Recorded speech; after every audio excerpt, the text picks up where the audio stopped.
আপু কালকে ঘুরতে যাবি? ওয়াও, ঘুরতে? কোথায় আর কখন? এই যে ধর 10টার দিকে কোরিয়ান ইপিজেড যাওয়া যায়, অনেক সুন্দর একটা জায়গা। 10টার দিকে?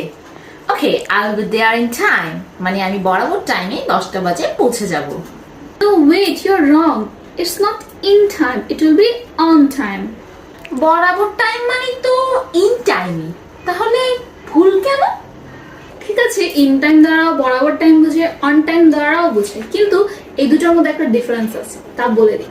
প্রথমে অন টাইম যখন আমরা বলবো তখন আমরা যে বলেছি 10টা বাজে যাব, আমি যদি বলবো I will be there on time মানে আমি 10টা বাজেই ওই জায়গাটায় পৌঁছাবো। কিন্তু আমি যদি ইন টাইম বলি, যেটা তুমি বলেছো, সেটা ভুল হবে। কারণ বরাবর টাইমে তুমি হচ্ছে যে টাইমের আগে চলে যাচ্ছ। আমরা কোথায় যাচ্ছি ট্রেনে করে, ট্রেনটা ছাড়বে 10টার দিকে, আমরা 9:30টার দিকে চলে ওখানের মধ্যে পৌঁছে গিয়েছি। তো তখন হবে যে I was there in time. আমি যদি বলবো আই ওয়াজ দেয়ার